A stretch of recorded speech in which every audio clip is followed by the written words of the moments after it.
England বনাম Australia টি-20 সিরিজে সমতা ফেরালো ইংল্যান্ড। শেষ ম্যাচই ঠিক করে দেবে ট্রফি পাবে কারা। তবে অসাধারণ আরও একবার Liam Livingstone match winning innings. অন্যদিকে নজির গড়লেন জ্যাক ফ্রেসার্স-ম্যাকগ্রাথ। সব থেকে কম বয়সে অস্ট্রেলিয়ার হয়ে অর্ধশতরান করার রেকর্ড ডেভিড ওয়ার্নারের ছিল। এবার দ্বিতীয় স্থানে ম্যাকগ্রাথ 22 বছর 155 দিনে এই অর্ধশতরান করে রেকর্ড সৃষ্টি করলেন তিনি। টি-20 সিরিজের প্রথম ম্যাচ জেতে অস্ট্রেলিয়া, কিন্তু দ্বিতীয় ম্যাচ জিতে সিরিজের সমতা ফেরালো ইংল্যান্ড। অসাধারণ লায়াম লিভিংস্টন। তবে নজির সৃষ্টি করেছেন জ্যাক ফ্রেসার্স-ম্যাকগ্রাথ, যেটাই এই ভিডিওর সব থেকে বড় পয়েন্ট।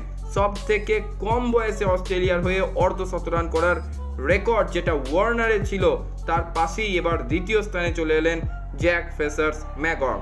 2009 সালে ওয়ার্নার অর্ধশতরান করেছিলেন, সেটাই অস্ট্রেলিয়ার হয়ে সব থেকে কম বয়সে টি-20তে করা অর্ধশতরান ছিল। সেই সময় ওয়ার্নারের বয়স ছিল 22 বছর 76 দিন, আর ম্যাকগ্রাথের এখন বয়স 22 বছর 155 দিন।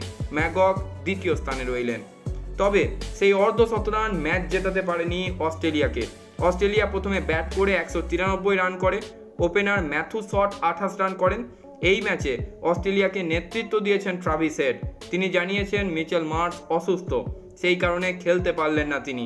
হেড 31 রান করেন এবং জস ইংলিশ করেন 42 রান। তবে ইংল্যান্ডকে জেতালেন লায়াম লিভিংস্টন।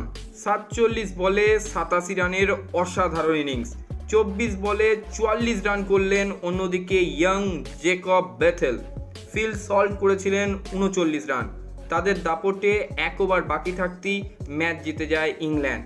ম্যাথু শট অবশ্যই চেষ্টা করেছিলেন অস্ট্রেলিয়াকে ম্যাচ জেতাবার, কিন্তু লায়াম লিভিংস্টন যেভাবে ব্যাট করলেন এবং প্রথম দুটো টি-20তেই যেভাবে অলরাউন্ডার পারফরমেন্স করলেন, সত্যি যথেষ্ট প্রশংসার দাবি রাখে।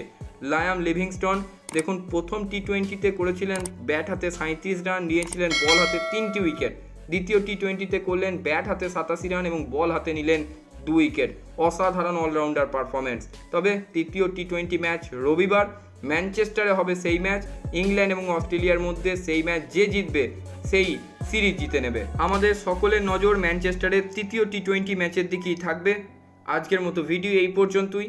সকলে খুব ভালো থাকুন। ক্রিকেট সংক্রান্ত যাবতীয় আপডেটের জন্য, দেশ বিদেশের ক্রিকেট সংক্রান্ত যাবতীয় নিউজের জন্য আমার গরিবের ক্রিকেট জ্ঞান ইউটিউব চ্যানেলটিকে সাবস্ক্রাইব